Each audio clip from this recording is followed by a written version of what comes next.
안녕하세요. 저는 돌아가신 아버지 덕에 인생을 구할 수 있었던 30대 여자입니다.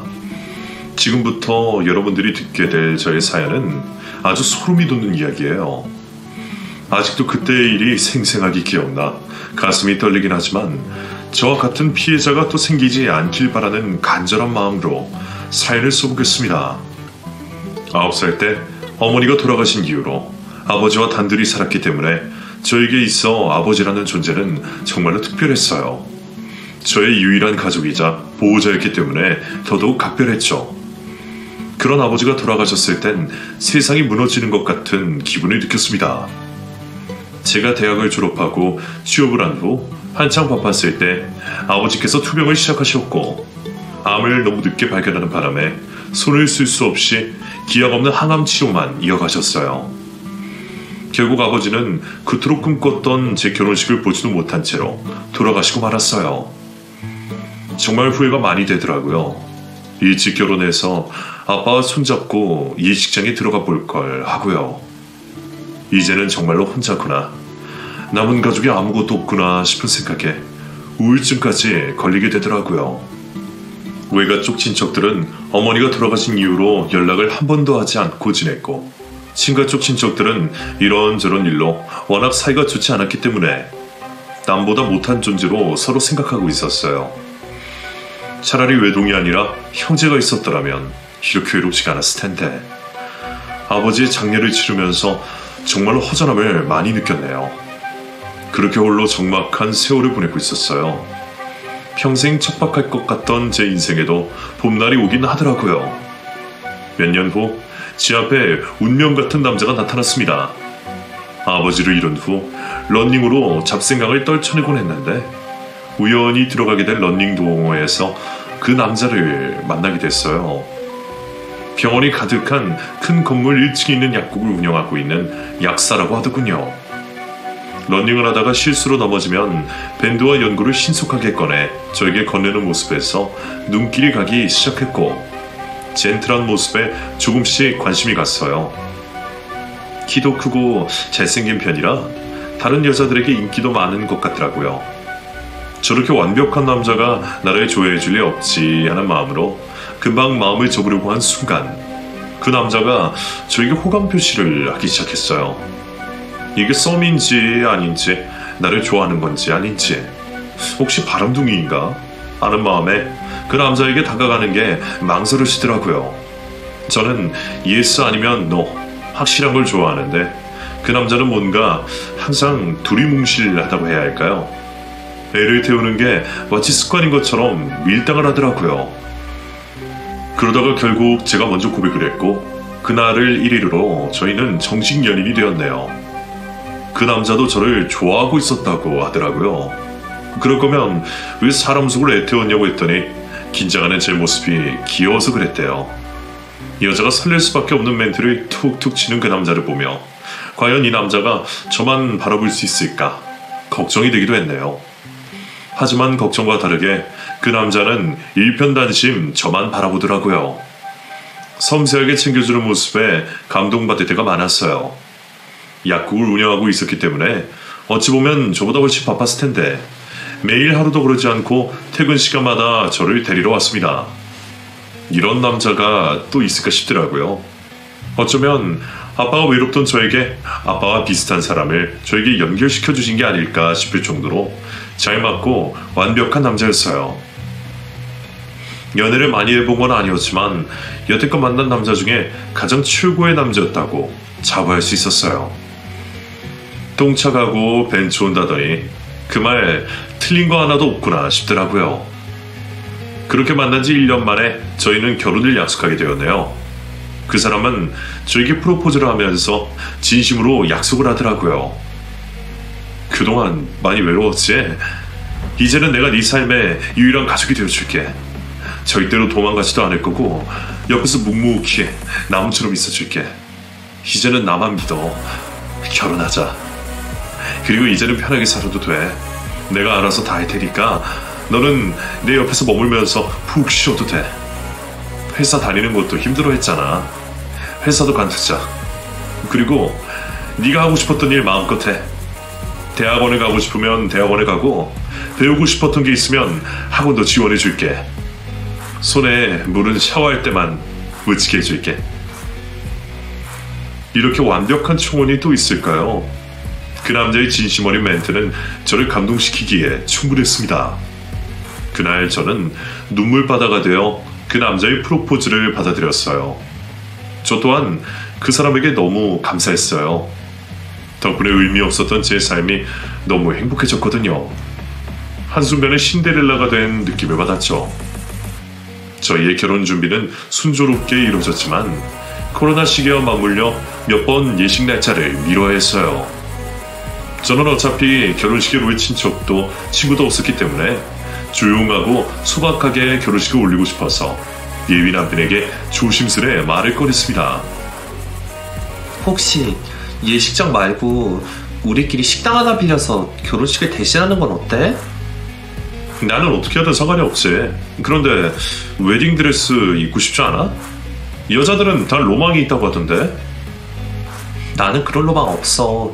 그냥 사랑하는 사람이랑 평생을 약속하는 건데 뭐하러 그렇게 큰 데서 해. 나는 그냥 우리 둘이서 약속하겠으면 하는데. 그래, 그럼 그렇게 하자. 괜찮겠어? 자기네 가족분들이 동의해야 하잖아. 그건 내가 알아서 설득할게. 아마도 더 좋아하실 거야. 워낙 성향이 소박하신 편이라. 그래주면 나야 고마운데 괜히 나 때문에 모든 걸 나한테 맞출 필요는 없어. 결혼식의 주인공이 신부인데 당연히 신부가 행복한 게 최우선이지. 내 걱정은 말고 자기가 하고 싶은 대로 하자. 나는 다 괜찮으니까. 예비 시부모님은 딱 한 번 만난 적이 있었는데 정말로 예비 남편이 왜 그렇게 젠틀하고 매너가 좋은지 알겠더라고요. 그런 환경에서 자랐기 때문에 그대로 물려받은 것 같았어요. 저에게 무례한 질문을 단 한 번도 하지 않으셨고 저를 있는 그대로 받아들여 주시더라고요. 그것만으로도 정말 감사했습니다. 특히 예비 시어머니께서 저에게 하셨던 말씀이 유독 기억에 남아요. 괜히 인사치레한답시고 찾아올 필요 없어. 우리는 우리끼리 노후 준비도 다 되어 있고 둘이서 노는 게 제일 재미있으니까 걱정하지 않아도 돼. 그저 둘이 잘 살아주기만 한다면 더 이상 바랄 게 없어. 이제 드디어 우리 아들이 결혼을 해서 부모 소원을 이뤄주는구나. 아들 장가 보내고 우리끼리 해외에서 살아보는 게 꿈이었거든. 우리 며느리 덕분에 우리 소원을 빨리 이룰 수 있게 되어 고맙구나. 앞으로 잘 부탁한다. 코로나가 잠잠해지면 얼른 식사 자리 마련하자꾸나. 화려한 결혼식장에서 웨딩드레스를 입지 못했지만 그래도 저는 행복했어요. 결혼식장에 입장하게 된다면 함께할 수 없는 아빠가 생각나서 눈물이 멈추지 않을 것 같았거든요. 오히려 소박하게 반지를 나눠 끼우는 것으로 결혼식을 대신하는 게 저로서는 가장 좋은 것 같더라고요. 저를 위해 모든 걸 맞춰준 예비 남편에게 감사했습니다. 그렇게 저희는 소박한 결혼식을 앞두고 미리 살림을 합쳤어요. 그리고 그 과정에서 서로 경제적인 부분을 전부 오픈했습니다. 저는 제가 가지고 있는 예금, 적금, 소유하고 있었던 작은 아파트 한 채, 그리고 아빠에게 물려받은 재산을 전부 공유했어요. 그래봐야 예비 남편이 가지고 있는 재산에 비하면 얼마 되지 않은 정도였죠. 사실 여태껏 가족이 없었기 때문에 보험을 가입하더라도 수혜자를 딱히 정할 수가 없었거든요. 이제는 가족이 생겼으니 수혜자로 예비 남편으로 변경하니까 정말로 가족이 된 것 같은 기분이 들더라고요. 그렇게 저희는 서로의 보호자가 되기로 한 것이죠. 그 기분이 정말 좋았어요. 나를 보호해줄 사람이 있는 사람이 생기고 의지할 수 있는 사람이 곁에 있다는 게 너무 행복하더라고요. 이제는 제가 응급실에 가도 나를 위해 달려올 사람이 있고 내가 경찰서에 가더라도 나를 대변해줄 사람이 있다는 거잖아요. 여태껏 저는 저를 보호해줄 수 있는 사람을 찾아 헤맸던 것 같아요. 드디어 천생연분을 찾은 기분이었죠. 어느 날 예비 남편은 가족 모임을 앞두고 저에게 이런 말을 꺼냈어요. 장인어른께 한번 찾아뵙는 게 어때? 저번에 한번 갔었잖아. 그건 연애 때잖아. 이제는 서로 결혼할 사이인데 인사는 한번 드려야지. 그런 생각도 했고 너무 고맙네. 딸인 나도 자주 찾아뵙지 못했는데. 내일 가는 건 어때? 멀리 있는데 괜찮겠어? 운전하느라 힘들 텐데. 하나도 안 힘들어. 그래도 장인어른한테 인사는 드려야 마음이 놓을 것 같아서 그래. 앞에서 따님 행복하게 해주겠다고 약속도 드리고 싶어. 평생 우리가 행복하게 살 수 있도록 꼭 좀 도와달라고 인사드려야 내 마음도 편할 것 같아서 그래. 나도 아빠 계신 곳 안 간 지 오래됐는데 나야 같이 가주면 너무 좋지. 내가 꽃이랑 술이랑 간단한 음식 준비할 테니까 자기는 몸만 가면 돼. 아빠가 정말 좋아하시겠다. 사이랑 술 한잔하는 게 꿈이셨는데. 내일 가서 한 잔 따라 드리면 되지. 예비 남편에게 너무 고맙더라고요. 안 그래도 이것저것 일이 많이 생기는 바람에 바쁜 일상을 보내고 있던 사람인데 잊지 않고 저희 아빠에게 인사를 드리러 가자고 하는 게 너무 기특하잖아요. 아무리 생각해도 남편이 너무 잘 만났다 싶은 거예요. 저도 이참에 아빠에게 멋진 예비 신랑은 인사시키며 앞으로 잘 살겠노라고 약속하고 싶었어요. 그렇게 전날 밤 설레는 마음으로 잠이 잤어요. 그리고 그날 꿈에 아빠가 나타났습니다. 돌아가신 직후에 자주 나타나시더니 최근에 통 나타나지 않아서 서운하던 잠이었어요. 아빠의 목소리도 얼굴도 조금씩 지워지는 게 너무 슬펐거든요. 오랜만에 꿈에 나타나셔서 반가워서 다가가려고 하는데 아빠의 표정이 몹시 굳어 있었어요. 꿈이었지만 아직도 생생하게 기억이 나요. 아빠는 저에게 무슨 말을 하고 싶어하는 모습이었습니다. 아빠, 왜 표정이 그래? 꿈에서 아빠를 부르며 질문을 했어요. 그랬더니 아빠가 갑자기 비명을 지르시는 거예요. 그 자식하고 여기 오면 넌 죽어! 아빠, 그게 무슨 소리야? 오지마! 절대 오지마! 아빠, 어디가? 그리고 아빠는 뒤돌아서 어딘가로 걸어가셨고 어느새 연기처럼 사라지셨습니다. 이렇게 생생한 꿈은 처음이었어요. 꿈속에서 저는 아빠에게 어디 가냐고 목이 터져라 소리쳤어요. 하지만 아빠는 저를 돌아보지도 않은 채로 걸어가셨어요. 눈물을 흘리며 소리를 쳤는데 잠결에 실제로 제가 소리를 내나 봐요. 옆에서 자고 있던 예비 남편이 저를 흔들어 깨우더라고요. 자기야, 괜찮아? 화들짝 놀라서 깨워보니 제가 침대에 누워있더라고요. 그리고 진짜 눈물을 흘렸는지 얼굴이 젖어 있었어요. 너무 실감이 났던 꿈이라 한동안 멍해져 있으니까 예비 남편이 물을 한 잔 가져다 주더라고요. 이거 좀 마시고 진정해. 무서운 꿈 꿨어? 아니야, 아무것도. 계속 중얼거리던데 가지 마라고 붙잡는 것 같기도 하고 무슨 꿈이길래 울기까지 했어? 꿈에 아빠가 나타났어. 그랬어? 오늘 만난다고 기대 많이 하시나 보다. 꿈에도 나타나시고. 지금 몇 시야? 아침이지. 벌써? 이제 슬슬 일어나서 출발하면 돼. 먼저 씻을 테니까 자기는 좀 더 누웠다가 천천히 일어나. 예비 남편이 씻는 동안 저는 마음을 진정시키며 고민에 빠졌어요. 저는 사실 해몽 같은 걸 믿지 않는 편이었거든요.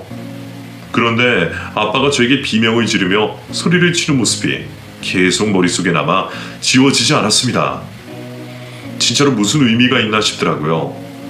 하지만 일정이 워낙 바빴기 때문에 아빠의 산소를 갈 일이 오늘밖에 없다는 걸 너무 잘 알았어요. 꿈 하나로 인해 약속을 취소하기가 어렵더라고요. 게다가 예비 남편이 이미 준비를 하고 있었기 때문에 저도 엉겁결에 같이 일어나게 됐어요. 자기, 준비 얼른 해야 돼. 안 그러면 차 막힐걸? 알겠어. 얼른 준비할게. 결국 저는 산소를 가기 위해 준비를 하게 되었습니다. 모든 준비가 끝났을 땐 어느새 아빠가 소리를 질렀던 게 조금씩 잊혀지더라고요. 그냥 내가 요새 신경 쓸 일이 많아서 그런 꿈을 꾸게 되었구나 하고 말았어요. 대부분의 꿈은 무의식에서 나온 거라고 하잖아요. 그렇게 예비 남편과 밖으로 나와 차에 탔을 때까지만 해도 아무런 일이 일어나지 않았습니다. 그런데 예비 남편이 차에 시동을 켜려고 하는데 자꾸 안 켜지는 거예요. 이거 갑자기 왜 이러지? 왜 그래? 시동이 잘 안 켜지네. 예비 남편은 몇 번을 시도했고 결국에는 겨우 시동이 켜지더라고요. 그런데 그 모습을 보니까 아빠가 꿈에 나와서 했던 말이 자꾸 머릿속에 맴돌았어요. 그 자식하고 여기 오면 넌 죽어! 하고 비명을 지르던 아빠의 모습. 생각해보면 그 꿈을 꾼 것도 그렇고 샤워로 들어갈 때 샤워 부스 문이 그날따라 잘 열리지 않았던 것도 그렇고 차 시동이 잘 켜지지 않았던 것도 그렇고 모든 것들이 저에게 시그널을 보내고 있는 것 같더라고요. 그 사이 예비 남편은 차를 출발시키고 있었어요. 그럼 출발할게. 피곤할 텐데 좀 자. 따뜻한 차 보온병에 담았으니까 이거 마시고. 차가 주차장에 빠져나오고 한참을 달린 후 저는 본능적으로 차를 세워달라고 부탁했습니다. 저도 제가 왜 그랬는지 모르겠어요. 모든 걸 계획적으로 실행하는 걸 좋아하던 제가 그날 처음으로 계획을 취소시키게 되었네요. 자꾸 아빠의 다급했던 얼굴이 잊혀지지 않는 거예요. 도저히 저에게 했던 그 말을 무시할 수 없었습니다. 잠깐만, 차 좀 멈춰. 왜? 집에 뭐 놓고 온 거라도 있어? 쉬다 멈춰봐. 예비 남편은 황당해하면서 길가에 차를 댔습니다. 그리고 시계를 보며 저에게 물었죠. 왜? 지금 출발에 안 막힌다니까? 정말 미안한데 아빠 산소는 다음에 가면 안 될까? 갑자기 왜? 그냥 몸도 안 좋고 컨디션도 별로고. 운전은 내가 하잖아. 자기는 보조석에서 잠만 자면 되는 건데? 느낌이 좀 안 좋아서 그래. 무슨 느낌? 설마 꿈에 장인어른 나온 것 때문에 그래? 그것도 좀 신경 쓰이고. 대체 꿈에서 뭐라고 하셨길래? 안 하던 말 하셨어. 오늘 절대 오지 말라고. 자기야, 그런 꿈은 그냥 잊어버려. 자기가 무의식 중에 피곤해서 그런 꿈을 꾼 거겠지. 오늘 일정은 예전부터 예정되어 있었잖아. 자기도 아버님 보러 가도 기대했으면서. 오늘 아니면 우리 한동안 시간 못 내는 거 알잖아. 안 좋은 예감 하나 때문에 오늘 일정을 그냥 날릴 작정이야. 자기답지 않게 왜 그래? 평소와는 달라서 그래. 아무래도 안 되겠어. 나 오늘은 집에서 좀 쉬어야겠어. 준비까지 다 해놓고 차까지 가지고 나왔는데 이제 와서 집에서 쉬겠다고? 그냥 내가 준비한 허브티 마시면서 잠 푹 자고 일어나면 이미 도착해 있을 거야. 나만 믿어. 나 베스트 드라이버인 거 자기도 알잖아. 미안, 아무래도 안 되겠어. 차라리 나중에 가자. 오늘 가는 거 좀 아닌 것 같아. 진짜 왜 그래? 평소답지 않게. 자기 오늘 진짜 이상한 거 알지? 이상해도 어쩔 수 없어. 이상하게 오늘따라 예감이 불길해서 그래. 나랑 있는데도 불길하다고? 나를 못 믿는 거야? 그런 뜻이 아니잖아. 자기 오늘따라 왜 이렇게 예민해? 제가 오늘 산소 가려고 얼마나 많은 걸 준비했는지 알기나 해? 그것도 오늘 지나면 금방 시들고 음식도 다 상할 텐데 자기가 내 성의를 무시하는 것 같아서 그게 좀 화가 나네. 난 자기의 성의를 무시한 게 아니라 오늘 느낌이 좋지 않아서 그래. 그러니까 자기는 내가 여태껏 준비한 성의보다 오늘 당장의 느낌이 더 중요하다는 얘기잖아. 왜 그렇게 받아들여? 솔직히 이게 그렇게까지 화낼 일인지 모르겠어. 여태껏 내 상황 자기가 잘 이해해줬잖아. 오늘도 좀 이해해주면 안 될까? 매번 나만 자기를 이해해야 하는 거야? 오늘은 자기가 날 좀 이해해주면 안 돼? 고작 꿈 하나 때문에 이러는 거 솔직히 이해가 안 돼서 그래. 고작 꿈? 자기한테는 이게 고작 꿈으로 보여? 꿈이 뭐 어쨌는데. 나도 조상신이 꿈에 나와서 복권 산 적도 많아. 근데 한 번도 안 됐어. 그러니까 대부분이 개꿈이라는 거야. 아빠 꿈이 개꿈이라는 거야? 제발 현생을 살아. 자기한테는 지금이 더 중요해. 우리가 앞으로 해나갈 게 얼마나 많은데 앞으로도 계속 이런 식으로 변덕스럽게 굴 거야? 나 자기한테 훈계 들을 생각 없어. 그리고 오늘 가든 말든 내 자유 아니야? 꿈 때문에 안 갈 수도 있는 거고 기분이 안 좋아서 안 갈 수도 있는 거잖아. 물론 갑자기 변덕 부린 건 미안해. 하지만 제일 중요한 건 마음의 안정이잖아. 오늘 그냥 집에 있는 게 마음이 평화로울 것 같아서 그래. 나 한 번만 이해해줘. 난 그 모습이 무책임해 보인다는 거야. 언제까지 그렇게 철없는 생각만 하고 살 거야? 자기도 사회생활 좀 해봤잖아. 그럼 만약 아버지가 꿈에 나와서 회사 가지 말라고 하면 회사에 사표라도 낼 거야? 난 그럴 거야. 아빠가 꿈에 나오는 일은 누구니까. 나한테 무슨 말을 했다면 그것 또한 의미가 있는 거라 생각해.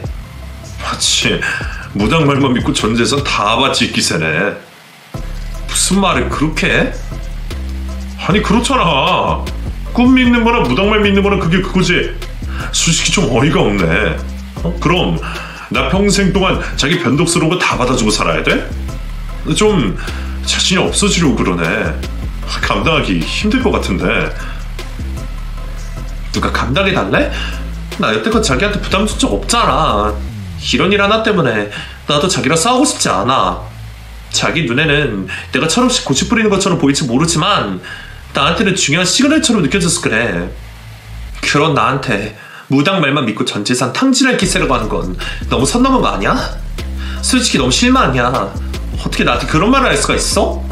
내가 무슨 큰 죄를 저지른 것도 아니고 약속 좀 미루자는 건데 그게 그렇게 짜증나? 그럼 앞으로 나랑 살면서 이런 일들이 숱하게 많을 텐데 그때마다 짜증내고 화낼 거야? 나야말로 그런 사람이랑 평생을 약속할 자신 없어. 그래, 나도 자신 없어. 그럼 생각을 좀 해보면 되겠네. 지금 뭐 헤어지기라도 하자는 거야? 마음대로 생각해. 나는 오늘 너한테 정말 실망했어.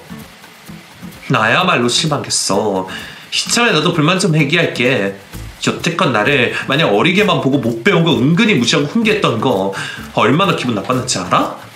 오늘도 그래. 내가 가지 말자고 하면 이유가 있나 보다 하고 이해해줄 순 없는 거야? 이런 상황에서도 왜 가르치려고 드는 건데 한 번이라도 내 입장에서 공감해 준 적이 있기라도 했으면 내가 이렇게 서운하진 않았을 거야. 너가 하는 행동이 어리니까 훈계하고 가르칠 수밖에 없지. 나이도 먹을 만큼 먹었으면서 아직도 철이 안 들었으니까. 그것도 나를 무시하는 발언인 거 알지? 가만 보면 나를 아내로 생각하는 게 아니라 무슨 7살짜리 애 키우는 걸로 생각하는 것 같아. 나도 참는데 한계가 있어. 남편이니까 존중하고 이해해주는 것도 한계가 있다고. 짜증나니까 그냥 결혼도 없었던 일로 해. 지금 나더러 파혼하자고 선언하는 거야? 마음대로 생각해. 그럼 똑바로 정리해. 내가 여태껏 공유했던 내 예금, 적금, 펀드까지 모든 걸 여기서 정리하고 가. 어이가 없네. 그거 몇 푼이나 한다고? 그 몇 푼도 안 되는 돈데 전 재산이니까 당장 내놓으라고. 그리고 서로의 보험은 각자 정리하기로 해. 진짜 끝장을 보자는 거네.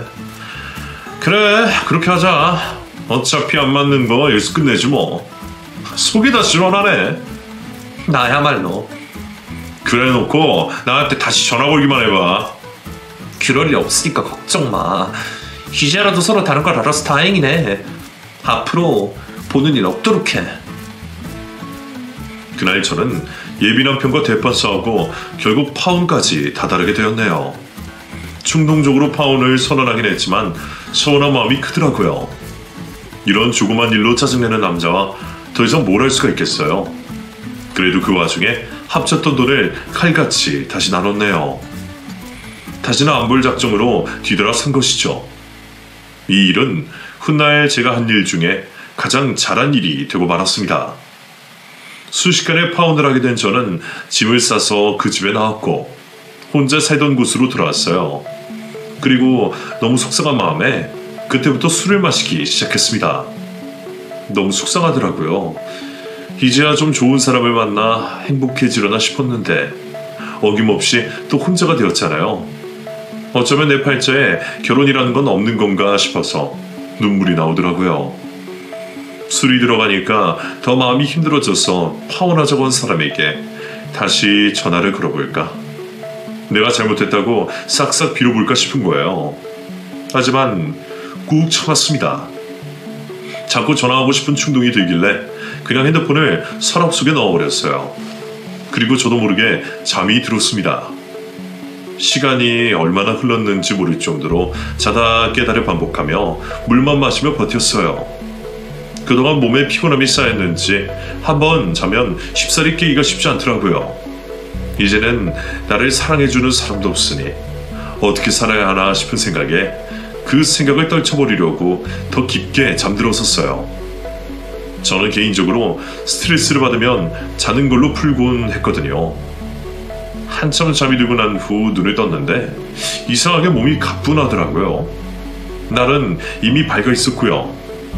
속이 쓰렸는데 잠을 자고 나니까 속도 괜찮아졌더라고요. 뒤늦게 서랍 속에 고이 모셔놨던 핸드폰을 꺼내봤어요. 그런데 부재중 전화가 어마어마하게 와 있는 거예요. 그리고 문자는 물론 메시지 알람까지 가득 쌓여 있었어요. 하나하나 확인해 보는데 일단 친구들이 걱정을 하고 있더라고요. 제가 아빠 산소를 갈 계획이었다고 알고 있는 친구들이 죄다 저에게 괜찮냐고 묻는 거예요. 그리고 보내준 기사를 클릭하자 아빠 산소로 향하는 고속도로에서 큰 사고가 났다는 내용이 있었어요. 때마침 친구에게서 전화가 왔더라고요. 여보세요? 너 왜 전화를 안 받아? 진짜 무슨 일 난 줄 알았잖아. 아무 일 없어. 그냥 술 먹고 잠들었어. 아버님 산소 갔다 온다고 하지 않았어? 안 갔어. 그냥 일이 좀 있어서. 아, 다행이다. 안 그래도 뉴스를 봤는데 너가 산소 갈 때 늘 다니던 도로 있지?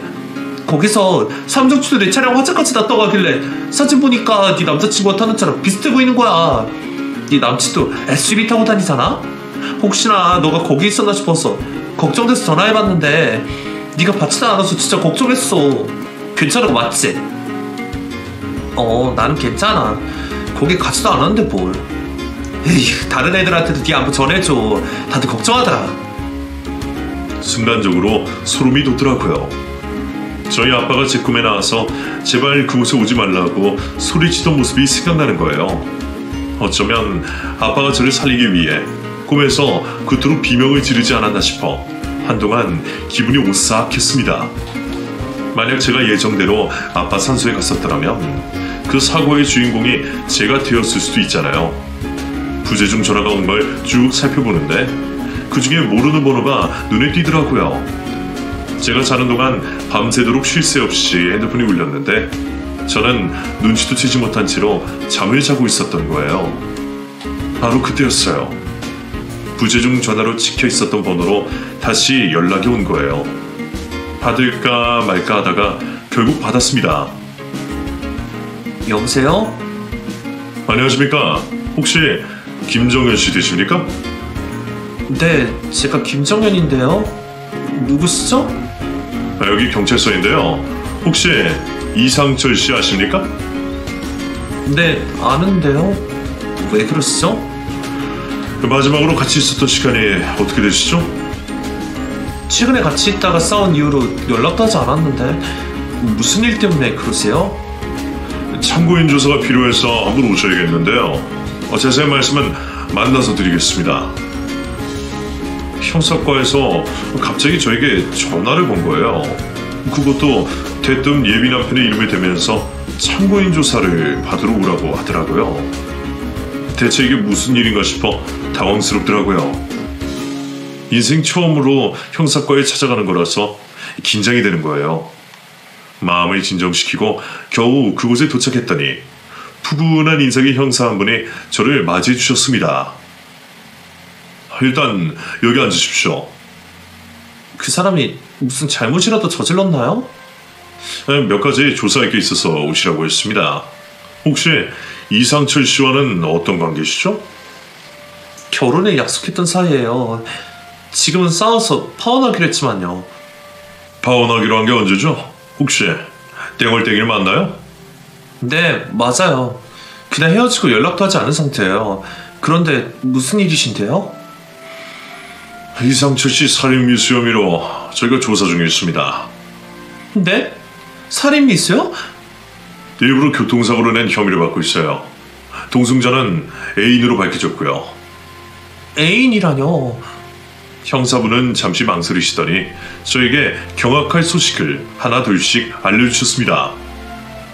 교통사고가 났는데 그 현장에서 수첩 하나가 발견됐어요. 수첩에는 도로 지도가 세세하게 그려져 있더군요. 이상해서 차량 안에 있는 태블릿을 조사해봤더니 그 안에 여성분들에 대한 특징과 재산, 사망보험 액수까지 세세하게 적혀 있었고요. 그놈이 기록을 해놓는 습관에 갇힌 덕분에 우리도 그걸로 조사를 할 수 있게 됐어요. 어쩜이 많은 놈이었죠. 태블릿 안에 김정현 씨에 대한 내용도 들어있어서 연락을 드린 겁니다. 그리고 태블릿 안에 검색 기록도 있었는데. 검색 기록이 뭐였는데요? 브레이크 사고 사망보험, 급발진 사고보험, 교통사고 운전자 책임, 보조석 사망시 책임, 뭐 이런 것들을 검색했더라고요. 그 외에 검색 기록을 지우는 흔적도 발견했어요.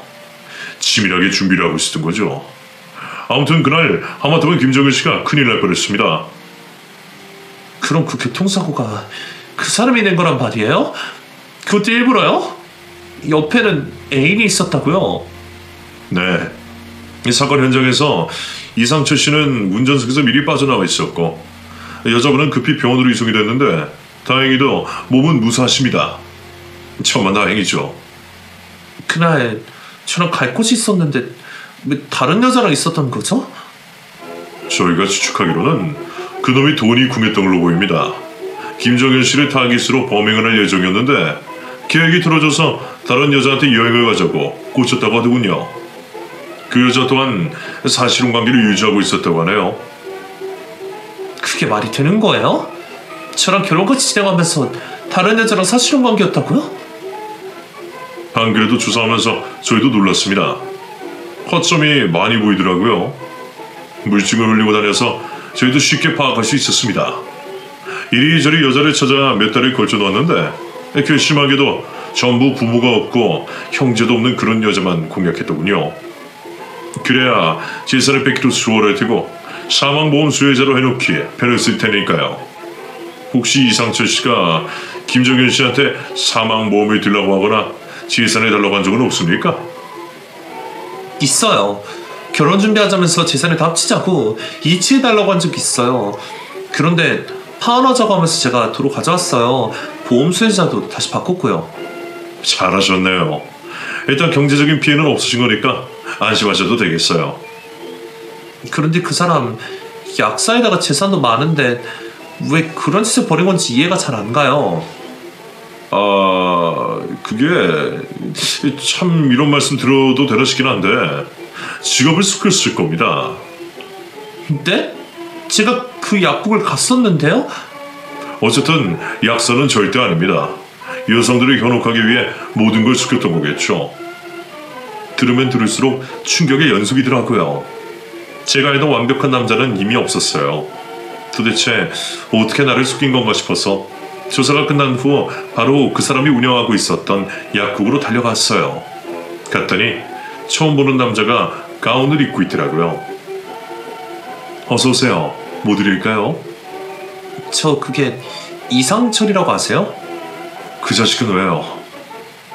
저는 그 사람이랑 한때 결혼을 약속했던 사람인데요. 그분은 넌덜머리가 난다는 표정으로 한숨을 푹 쉬더니 이런 말을 꺼냈어요. 그 자식 믿지 마세요. 혹시 어떤 관계세요? 제가 그럼 사촌 형입니다. 평생 무슨 공부를 하겠답시고 집에서 놀기만 해서 대충 월급 지어주면 일 좀 하라고 직원으로 고용했더니 글쎄 가운을 훔쳐입고 약사 노릇을 하고 있지 뭡니까. 여자 꼬시고 다니면서 양아치처럼 울길래 당장 떼어 치우라고 했죠. 그랬더니 제 지갑에서 돈까지 훔쳐서 달아났어요. 아무튼 그 자식 때문에 골치 아픈 적이 한두 번이 아니에요. 그쪽처럼 찾아온 여자도 꽤 많아요. 그놈이 혹시 통장 잔액 보여주지 않던가요? 그 수법이에요. 포토샵으로 X 늘려서 보여주면 다들 속는다고 하더라고요. 아무튼 그 자식이랑 미래 계획 같은 거 세우지 마세요. 평생 후회합니다. 저는 분명 경고했어요. 결국엔 모든 게 거짓말이었어요. 저는 그래도 진심으로 사랑했던 사람이었으니 단 하나라도 진심이 있을 줄 알았는데 모든 것들이 가짜였던 거예요. 저에게 사랑한다고 했던 것도 평생 함께하겠다고 약속한 것도 전부 제가 고아였기 때문에 그 사람의 타깃이 된 거였습니다. 그리고 제가 파혼하자고 하니까 금방 다른 여자로 타깃을 바꿔버린 것이었어요. 그 사람에게 여자란 쉽게 이용하고 쓸모없으면 버릴 수 있는 그런 존재였던 거예요. 그게 너무 괘씸하더라고요. 끝난 일이지만 그놈의 민낯을 자세히 알고 싶은 마음이 생기더라고요. 그래서 수소문해서 병원을 알아낸 뒤 사고 현장에 함께 동승했던 애인이라던 여성분에게 찾아갔습니다. 처음에는 저를 경계하더라고요. 누구세요? 저는 이상철 씨와 결혼을 약속했다가 파혼한 사람이에요. 그날 사고 현장에 함께 계셨다고 들었어요. 뭘 알고 싶으신 건데요? 그날 저랑 싸웠거든요. 만약 제가 그날 싸우지 않았더라면 제가 그 사고 현장에 있었을 것 같아서요. 끝낼 땐 끝내더라도 그놈의 밑바닥을 확인하고 싶어서 왔어요. 그놈 수법이에요. 불리하면 싸우고 잠수타는 거. 나도 많이 당해봐서 알아요. 그러다가 다시 화해하자고 연락 와요. 그럴 때마다 저는 바보같이 받아줬어요. 내 인생에 유일하게 믿을 수 있는 사람이라고 생각했으니까. 그 사람이 떠나면 나에게 남은 게 하나도 없다고 느껴져서 제가 의리내기로 자처했어요. 그 사람이랑은 5년 넘게 같이 살았어요. 서로 열심히 돈을 벌 때까지 잠시 떨어져 지내더라고 했죠. 연락도 잘 안 되고 지칠 때쯤에 갑자기 저한테 여행을 같이 가자고 하더라고요. 그래서 설레서 급히 짐을 싸서 나왔죠. 사고가 날 거라는 걸 아예 모르고 있었나요? 처음엔 몰랐어요. 하지만 중간쯤에 알게 됐어요. 수상한 꿍꿍이가 있다는 것을요. 어떻게 알았어요? 제가 지루해 하니까 동영상을 좀 보고 있으라며 태블릿 주더라고요. 그런데 보다 보니까 그놈 아이디로 로그인이 자동으로 되면서 그 안에 검색 기록을 발견했어요. 하지만 그때까지만 해도 그 사람이 진짜로 그걸 실행할 줄은 몰랐어요. 그런데 정말로 브레이크가 고장난 척 사고를 내고 말더라고요. 그래서 제가 병원에 실려가면서 경찰한테 신고해달라고 했어요. 태블릿 보면 모든 걸 알게 될 거라면서 저놈 좀 잡아달라고 신신당부했죠. 그래서 사건의 진실이 알려지게 된 거였네요. 만약 조금만 더 운이 없었더라면 저는 이미 이 세상 사람이 아니었을 거예요. 그 생각만 하면 지금도 아찔해요. 저는 절대로 그놈을 용서하지 않을 계획이에요. 그냥 풀려난다면 다른 여자들에게 작업을 치고 다닐 게 분명해요. 이제 더 이상 피해자가 생기면 안 되잖아요. 도울 수 있는 일이 있다면 제가 돕고 싶어요. 뭐든지 말만 해주세요. 한 번의 우연한 선택으로 인해 피해자가 바뀐 사건이잖아요. 그분에게 너무 죄송하더라고요. 가해자는 따로 있는데 왜 우리는 서로의 존재를 미안하게 생각해야 하는지 조차 이해가 잘 가지 않았지만 아무튼 같은 처지의 사람으로서 공감대가 생기더라고요. 그분과 이야기를 나누면서 마음이 깔끔하게 정리되었어요. 그리고 그 후로 저는 홀로 아빠가 계신 산소에 가서 인사를 드렸습니다. 그날 아빠가 제 꿈에 나타나지 않았더라면 저는 지금쯤 이 세상 사람이 아니었을 거예요. 꿈에 나타나줘서 너무 고맙다고 앞으로 종종 꿈에 나타나달라고 기도했네요. 생각해보면 저는 늘 아빠의 울타리 안에서 살았던 것 같아요. 비록 제 곁에 존재하진 않지만 정신적으로 든든한 버팀목이 되어주고 계시거든요. 그때부터는 이상하게 외롭다는 생각이 들지 않더라고요. 든든한 내 편이 생긴 것 같은 기분이었어요. 얼마 후 모르는 번호로 전화가 걸려와서 받았더니 익숙한 목소리가 들리더라고요. 자기야, 나야. 지금 길게 통화 못하니까 결론만 빨리 얘기할게. 나 좀 도와주라. 누구세요? 나잖아. 아직도 화나 있는 거야? 내가 지금 수렁에 빠져있거든? 지금 자기의 도움이 절실해. 다른 여자들도 많을 텐데 왜 나한테 연락을 했어? 가장 만만해 보여서 그런가? 자기가 무슨 얘기 들었는지 모르겠는데 나는 정말로 자기뿐이야. 다른 사람들 말은 믿지 마. 그쪽이랑 할 얘기 없거든요. 이만 끊어주실래요? 잠깐만. 제발 부탁이야. 전화 끊지 마. 내가 죽일 놈이야. 자기한테 본의 아니게 상처를 줘서 너무 미안해. 하지만 맹세할게. 정말로 내 인생에서 진정한 사랑은 자기뿐이고 앞으로도 자기밖에 없을 거야. 우리 행복했잖아. 서로 완벽하게 잘 맞았잖아. 이런 인연을 어디서 또 만날 수 있을 것 같아? 곱게 전화 끊으려고 했더니 안 되겠네. 야, 이 사기꾼아. 너 내가 그날 약속 취소 안 했으면 어쩔 뻔했어. 너 때문에 소중한 내 인생 마감할 뻔한 거 몰라? 그걸 알면서도 나한테 전화를 해. 우리 아빠가 꿈에 나와줘서 망정이지. 너 그때도 뭐라 그랬어? 꿈은 그냥 꿈일 뿐이라고. 네 계획 다 틀어져서 화낸 거 내가 모를 줄 알아? 네가 수첩에 그려놓은 지도, 태블릿에 써놓은 여자들 기록, 검색 기록 전부 내가 봤어. 너는 그냥 하류 인생 살아가는 형편없는 놈이야. 너 약사도 아니라며. 재산 내역도 조작한 거라며. 오죽하면 네 사촌형이 그러더라. 너랑 엮이는 순간 인생 끝나는 거라고. 맘 같아서는 내가 너를 어떻게 해서든 망가뜨리고 싶지만 내가 왜 가만히 있는 줄 알아? 무식하고 자존감 낮은 놈이랑 엮이고 싶지 않아서야. 그런 열등감으로 성공할 생각을 해야지 어떻게 범죄를 저지를 생각을 했을까? 그냥 너는 깜빵에 어울려. 거기서 평생 살아. 오해야. 내가 미쳤다고 의도적으로 사고를 내? 나는 억울해. 물론 내가 한때 방어했던 건 사실이야. 하지만 자기를 향한 내 지지만큼 진짜야. 자기 말대로 나 열등감 덩어리 맞아. 하지만 내가 별 볼 일 없는 놈이라고 속여있다면 자기가 날 남자로 봐줬을까? 나는 그저 자기를 놓치고 싶지 않은 마음에 선의의 거짓말을 해버린 거야. 내가 오죽하면 그랬겠어. 물론 나는 약사보다 훨씬 많은 돈을 벌 자신이 있어. 그건 나중에 꼭 증명하려고 했다고. 자기도 솔직히 내 겉모습에 호감을 느끼는 거잖아. 그건 어쩔 수 없었던 거야. 사람은 누구나 가면을 쓰고 살아. 하지만 이제 자기 앞에서 가면을 벗어 던지고 진실된 모습만 보여주고 싶어. 그러니까 이제 우리 둘이서 새로 시작하자. 집안에서도 내놓은 자식이라며.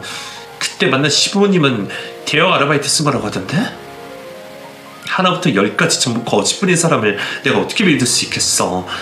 그리고 내 생명까지 앗아가 뻔한 놈이랑 내가 다시 만날 수 있을 거라 생각해? 덕분에 내가 깨닫게 된 게 참 많아. 나도 지금 갖다 붙일 수 있는 건 죄다 갖다 붙이는 중이야. 고스랑 날라가도 놀라지 마. 내가 지금 누구 때문에 바빠서 말이야. 이만 끊어. 가장 마음이 약해졌을 때 다가오는 사람을 경계하라는 말이 있잖아요. 제가 가장 외롭고 지쳤을 때 다가온 사람이 그 자식이었어요. 누구보다 내 마음을 잘 알아주는 사람이라는 생각에 덥석 미끼를 물어버린 것이죠. 그래도 미끼로부터 탈출할 수 있음에 감사합니다. 만약 조금만 늦었더라면 제 인생이 완전히 망가졌을 거예요. 겉으로는 능력이 있고 좋은 사람처럼 보였지만 사실은 여자를 무시하며 우월감을 느끼는 데에 쾌감을 느끼는 그저 한심한 놈일 뿐이었어요. 아마 본인의 작전이 완벽하다고 생각했을 거예요. 멍청하게 짝이 없는 초라한 계획이라는 걸 모른 채 말이죠. 사실 그 일이 있고 나서 저는 회사를 관두고 한동안 쉴 수밖에 없었어요. 충격이 컸기 때문에 한동안 일상생활이 불가능하더라고요. 그러다가 친구의 한마디에 저는 다시 일어날 수 있었습니다.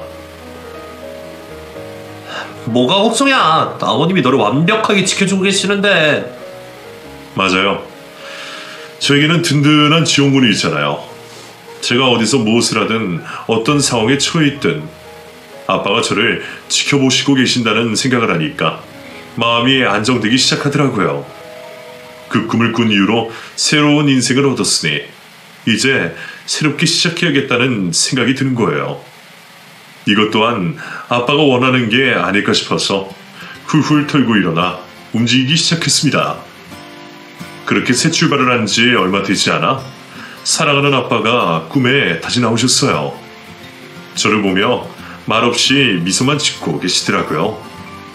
저를 보며 웃으시는 걸 보니 저까지 기분이 좋아지더라고요. 그리고 그날 아침 아주 가뿐한 마음으로 잠에서 깨어났습니다. 그리고 그날 가고 싶었던 회사에 합격 소식을 받게 됐어요. 그 꿈의 길몽이었던 것이죠. 마치 아빠가 저의 소원을 이뤄주신 것 같은 기분이 들었어요. 마음가짐을 다르게 하니까 인생도 다르게 보이더라고요. 예전에는 솔직히 부모님이 안 계신다는 것 때문에 주눅이 들었고 든든한 무기를 잃어버린 기분이라 항상 자존감도 떨어졌는데 이제는 더 이상 그런 생각을 하지 않아요. 오히려 저는 보이지 않는 곳에서 도움을 주시는 아빠라는 존재에 너무 감사합니다. 앞으로도 저에게 많은 힘이 되어 주실 거라 믿어요. 여러분들 중에서도 만약 가족을 먼저 보내신 분들이 있다면 항상 마음속에 존재하고 있다는 생각으로 외롭지 않게 사셨으면 좋겠어요. 언젠가 기적 같은 일이 일어날 거예요. 저는 앞으로도 아빠에게 부끄럽지 않은 딸이 되기 위해서 열심히 살고 있어요. 그래야 나중에 당당하게 다시 아빠를 만날 수 있잖아요. 그리고 마음이 외로우신 분이 있으시다면 되도록이면 혼자만의 시간을 가져보시는 걸 추천해요. 그리고 마음이 건강할 때 좋은 사람을 만날 수 있다는 것을 꼭 명심하셨으면 좋겠어요. 일단 내가 심적으로 육체적으로 건강해야 좋은 기운이 생기는 것 같아요. 제가 경험해봐서 알잖아요. 부디 저와 같은 상황을 여러분들 중에 경험하시는 분이 없길 바라면서 사연을 쓰게 되었네요. 구구절절 쓰다 보니 어느새 끝을 향해 달려왔네요. 제 사연이 부디 누군가에게 유익했으면 하는 바람이에요. 저는 이만 마지막 인사를 드리면서 여러분들의 앞날에 항상 행운이 따르길 기원하겠습니다. 모두들 안녕히 계세요.